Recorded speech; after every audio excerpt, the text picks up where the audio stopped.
tal, queridos hermanos? Bienvenidos nuevamente a un tema más de la formación permanente. En esta ocasión estaremos revisando una serie de preguntas que pueden surgir en el servicio que ofrece un líder de comunidad. Trataremos de dar respuesta a cada una de estas preguntas basados en la experiencia que hemos recabado de varios de nuestros hermanos, líderes de comunidades, y también daremos nuestra propia perspectiva. Iniciemos pues con este tema de formación. Vamos a iniciar nuestro tema con esta primera pregunta, o mejor dicho, con estas preguntas que tienen relación entre sí. Y la primera de ellas dice, ¿por cuánto tiempo debo liderar a mi comunidad? Es decir, ¿por cuánto tiempo coordinar a la misma? ¿Qué pasa si no hay nadie en la comunidad que quiera ofrecerse para este servicio? ¿Qué debería hacer en este caso?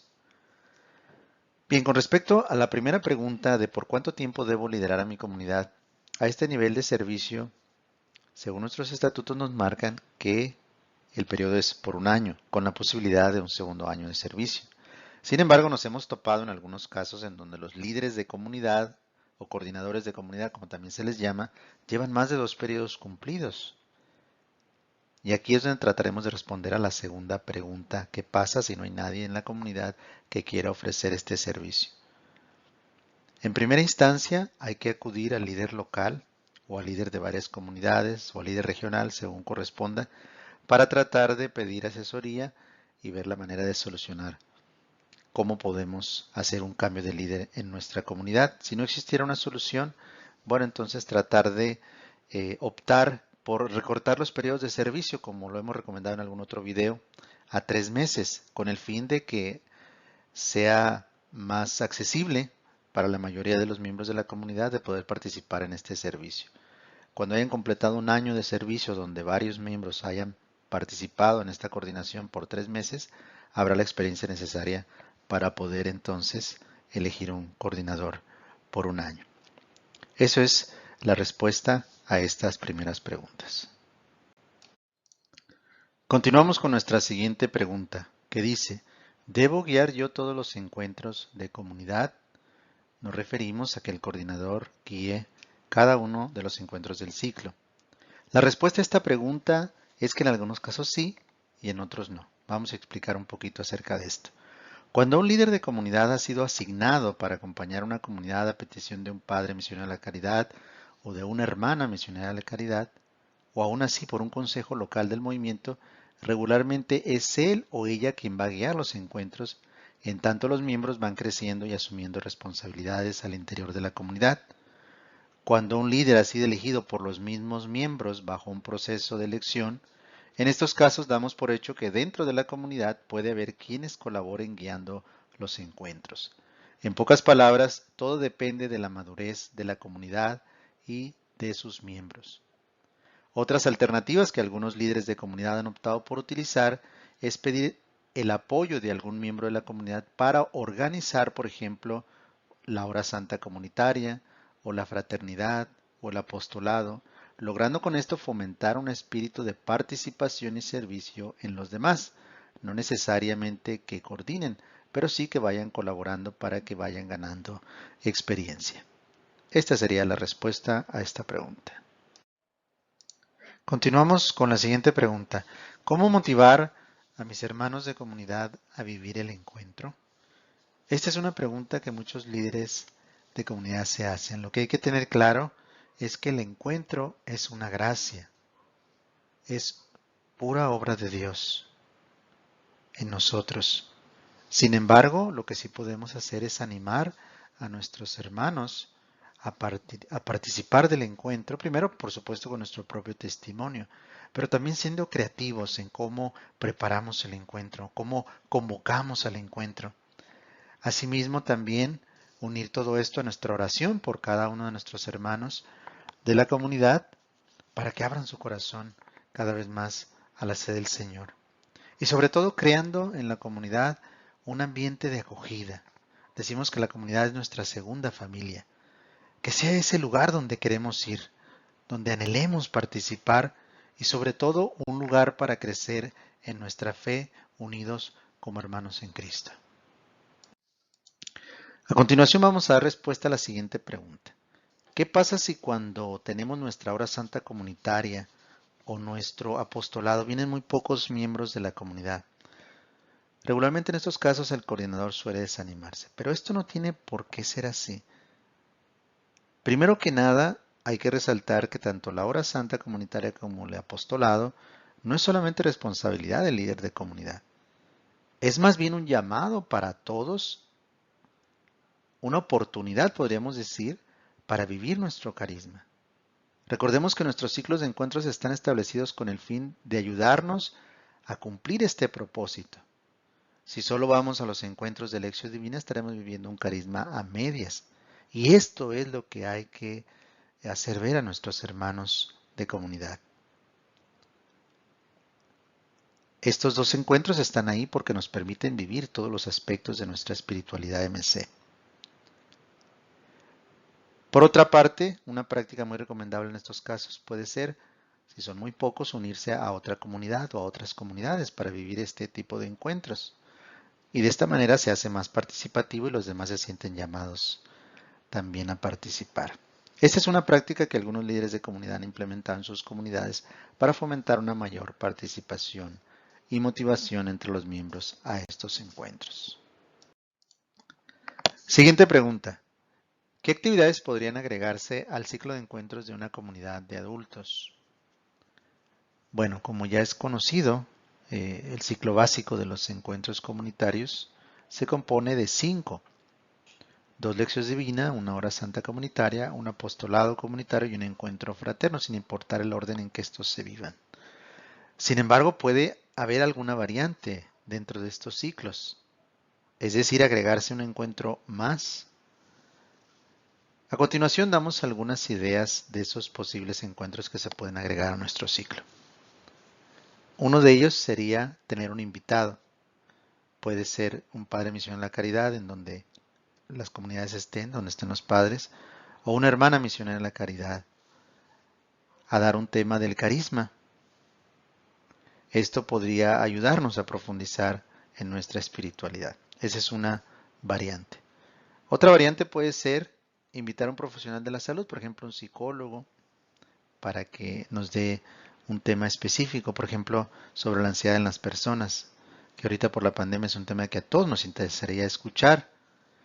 Solamente que aquí recomendamos en estos casos que el profesional pues sea una persona de fe, que conozca la doctrina católica y sobre todo que viva su fe, ¿no? Ese sería también otra variante. Un tercer ejemplo puede ser un encuentro sobre apologética. ¿Qué significa la defensa de la fe? Para organizar un encuentro de este tipo puede hacerse de dos formas. Una, que el líder de la comunidad junto con algún otro miembro preparen el tema y lo expongan a la comunidad. O también se puede hacer repartiendo papelitos entre los miembros sobre algunos aspectos de las verdades de la fe y que cada miembro investigue de acuerdo a la pregunta que le tocó y en el siguiente encuentro lo exponga. De esta manera todos participan del encuentro y aprenden juntos acerca de las verdades de nuestra fe. Un cuarto ejemplo sería hacer una pequeña peregrinación en la misma localidad, en la misma ciudad, por ejemplo, a un monasterio, a un lugar de oración, un templo expiatorio. No estamos hablando de hacer una peregrinación, larga, sino dentro de nuestra ciudad, en los lugares que sean accesibles. Puede ser durante una mañana o una tarde, acudir a este lugar, programar quizás un momento de oración. Ese tipo de actividades puede ser un encuentro que se puede agregar. Un quinto ejemplo que algunas comunidades han hecho es ponerse de acuerdo y ya sea que se reúnan en el lugar donde siempre lo hacen o en una casa de uno de los miembros y juntos comparten y ven una película juntos sobre la vida de un santo. Después comentan al respecto y este sería otro ejemplo de un encuentro diferente dentro del ciclo. Así que bueno, estas son algunas variantes que se pueden aplicar al ciclo de encuentros de una comunidad de adultos y por supuesto que puede haber otros. Pero bueno, son algunos ejemplos que por ahora podemos compartirles. Ahora bien, ¿qué actividades podrían agregarse a los ciclos de encuentros de una comunidad juvenil? Bueno, algunos de los que hemos mencionado tal vez puedan aplicar para algunas comunidades de jóvenes, pero además podríamos agregar algunas de las siguientes. Por ejemplo, un encuentro deportivo, ya sea un mini torneo de voleibol, de básquetbol, de fútbol. Esto ayuda mucho a los jóvenes a interactuar entre ellos y fomenta la unidad. Otra actividad que sería para jóvenes más adultos es una actividad denominada Teología y Café, en donde se reúnen los jóvenes en una casa o en un lugar para dialogar sobre cómo vivir la fe como jóvenes. Un encuentro que puede ser también parte del ciclo comunitario de los jóvenes es la preparación de una obra de teatro para evangelizar. Aquí puede haber infinidad de ideas, entre ellas puede ser la personificación de la vida de madre en una pequeña obra, contar una historia de cómo un joven se encuentra con Dios, personificar la vida de un santo joven, etc. Otro encuentro aplicable a las comunidades juveniles puede ser un encuentro de alabanzas. Esto puede ser de varias formas. Una, por supuesto, con algunos de los miembros que toquen algún instrumento, la guitarra o algún otro instrumento, y que puedan animar a los demás a participar. O también utilizando la modalidad de karaoke, es decir, con sus teléfonos móviles elegir un canto católico, tratar de interpretarlo a viva voz entre uno o dos miembros si se sienten un poco tímidos, haciendo un momento divertido, pero también de alabanza al Señor. Esos son, pues, algunas de las actividades o encuentros que pueden agregarse a las comunidades juveniles. Continuamos con la siguiente pregunta. ¿Cómo puedo fomentar la unidad de mi comunidad con la comunidad del movimiento en mi localidad? ¿A qué nos referimos con esto? Cuando en la localidad hay dos o más comunidades, se busca que entre ellas constituyan una comunidad del movimiento local, es decir, que caminen unidas, que no sea cada comunidad una isla, en donde los miembros no se conozcan entre sí. Por supuesto, a mayor número de comunidades esto pudiera dificultarse un poco, pero en la medida en que apliquemos algunas de las siguientes recomendaciones, podremos fomentar la unidad de nuestra comunidad con el resto de las comunidades en nuestra localidad. Número 1. Hacer actividades una vez al mes entre todas las comunidades de la localidad, como horas santas guiadas, mini retiros o algún encuentro o asamblea a nivel local. Número 2. Tener al menos 12 encuentros fraternos al año entre todas las comunidades. Puede ser una en el verano y otra en el Adviento, como una posada. Número 3. Unirse entre todas las comunidades para evangelizar en un retiro, en misiones, en el apoyo a las hermanas misioneras de la caridad, etc. Número 4. Renovar una vez al año su participación al movimiento, todos juntos en una misa. Esto, por supuesto, que además de fomentar la unidad, también fomentará la identidad. Estos son algunos ejemplos de cómo fomentar la unidad de nuestra comunidad con el resto de las comunidades en una localidad, ya que nos permiten fomentar nuestro sentido de pertenencia al movimiento, que no solo somos miembros de la comunidad, sino somos una comunidad de comunidades. Vamos con la siguiente pregunta. ¿Cómo enfrentar la impuntualidad en la comunidad? Aquellos que suelen llegar tarde a los encuentros. Esta es una de las realidades a las que se enfrentan muchos líderes de comunidad. Pero ¿qué podemos hacer al respecto? Bueno, primero que nada, siempre estar exhortando a nuestros hermanos a ser puntuales, haciéndoles ver la importancia de la primera parte del encuentro, que son las oraciones iniciales, donde nos preparamos, nos disponemos para vivir nuestro encuentro. Sin embargo, en esta intención de que todos sean puntuales, se pueden cometer varios errores, ya sea que la comunidad o el coordinador quieran imponer reglas para que esto no suceda. Como alguna vez me tocó escuchar por ahí de una comunidad que iba a establecer una cuota, que el que llegara tarde o que el que llegara tarde no tendría derecho a compartir al final. Cosas como estas que parecen ilógicas, especialmente porque no representan nuestro carisma. Una práctica que sí es recomendable para estos casos es tratar de dar un poco de tolerancia a la hora de iniciar el encuentro, 5 a 10 minutos máximo, y después iniciar el encuentro, aun si son 2 o 3 los que están, y que el resto se vaya uniendo. Esto permite que se tenga la noción de que el encuentro siempre va a empezar a tiempo, lo que motivará a los demás a ser puntuales. Algo muy importante con aquellos que llegan tarde es siempre darles la bienvenida, que vivan este espíritu de acogida de nuestro carisma. Obviamente no vamos a interrumpir el encuentro para hacer esto, ¿no? Pero quien está guiando puede discernir el momento propicio para darles la bienvenida. Por ejemplo, después de terminar las primeras oraciones, cuando se pasa a la lectura del texto, se hace una pequeña pausa, bienvenidos los que se acaban de unir al encuentro, y de esta manera se toma en cuenta a los que han llegado tarde. Después continuar con el encuentro. Esto, como dijimos, da un sentido de acogida que hace sentirse a nuestros hermanos parte de la comunidad, no excluidos. Por supuesto, no estamos justificando que llegaron tarde. No nos corresponde juzgar los motivos por los que lo hicieron. Sin embargo, lo que sí nos toca hacer es siempre brindar una palabra de bienvenida. Una pregunta muy recurrente en algunos líderes de comunidad es esta. ¿Qué apostolados podríamos hacer como comunidad? Bien, vamos a dar algunas ideas sobre el apostolado comunitario. Sin embargo, sabemos que en algunos lugares se aplicarán, algunas otras no, pero de todos modos las vamos a mencionar.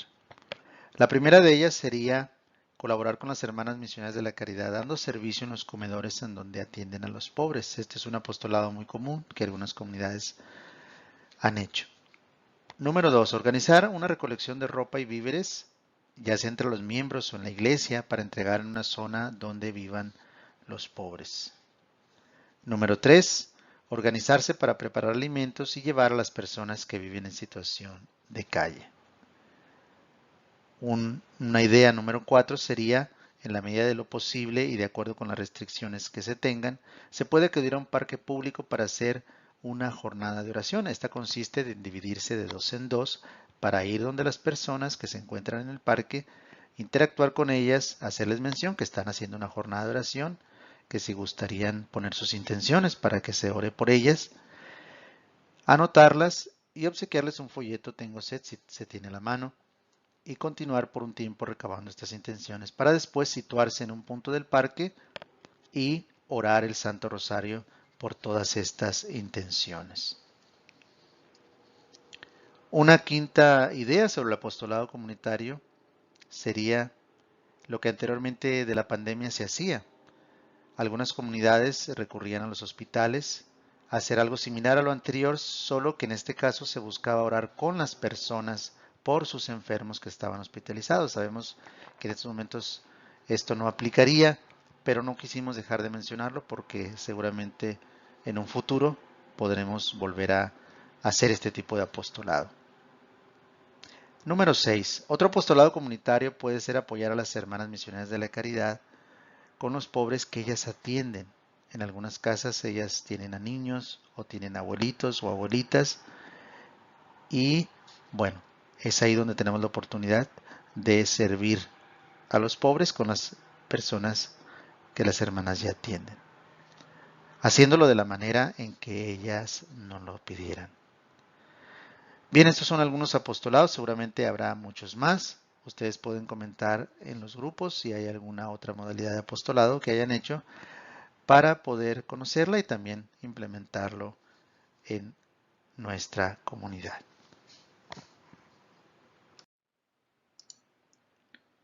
Nuestra siguiente pregunta dice, si surge un problema en la comunidad, ¿cómo podemos resolverlo? ¿A quién deberíamos acudir?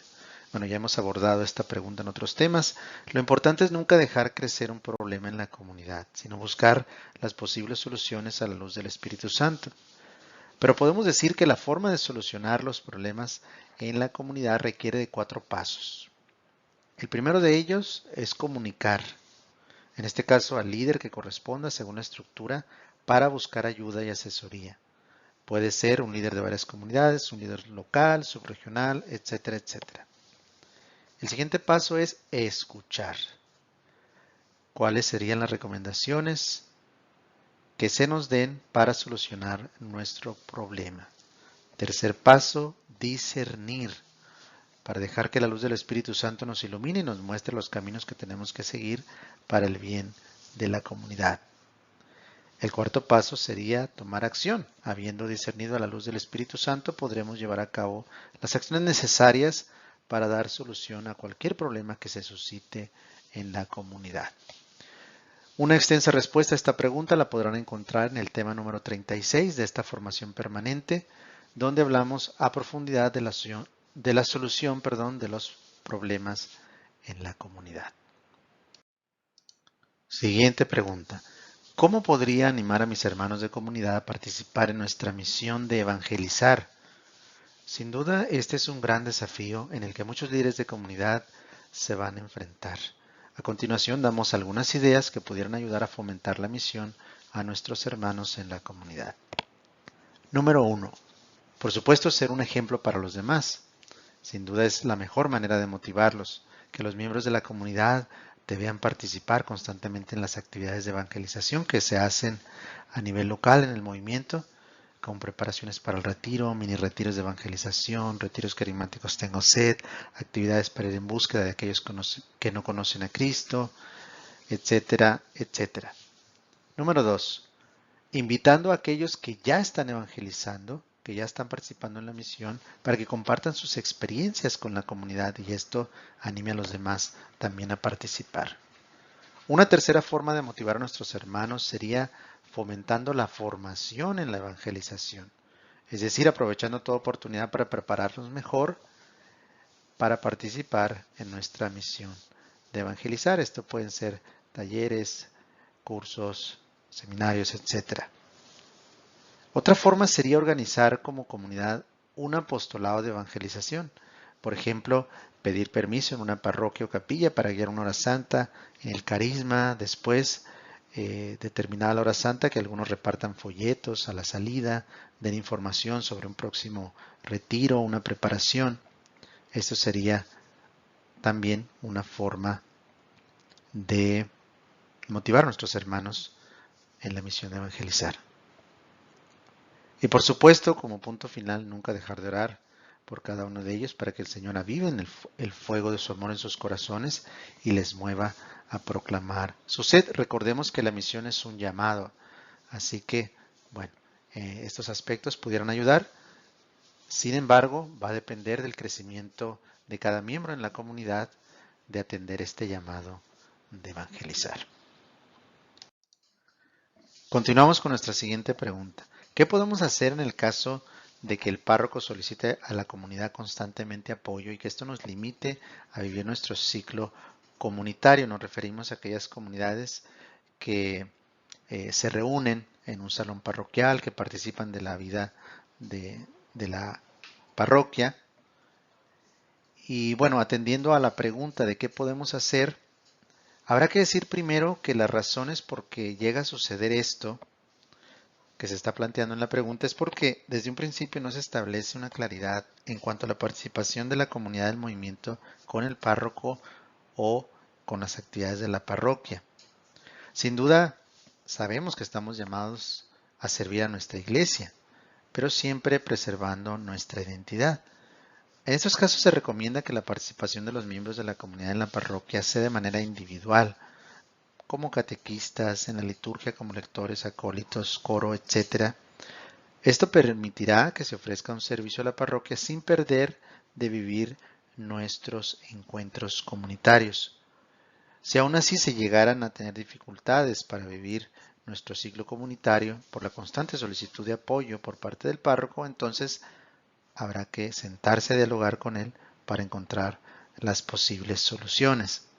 En un caso muy extremo donde el párroco nos limite o impida vivir nuestro ciclo de encuentros por las actividades de la parroquia o cualquier otra razón, ahí habrá que discernir si quedarnos en esa parroquia o buscar el apoyo en otra, ya que como miembros de un movimiento laical no estamos sujetos a una jurisdicción parroquial, sino que tenemos la posibilidad de buscar opciones según sea nuestra realidad y necesidad. Si hubiera más inquietudes con respecto a esta pregunta, con gusto pueden escribirnos a través del grupo de WhatsApp de la formación permanente y con gusto les responderemos. Por ahora terminamos con esta primera parte del tema sobre las preguntas que pueden surgir en un líder de comunidad. Así es que nos encontramos en la segunda parte de este tema. Dios les bendiga.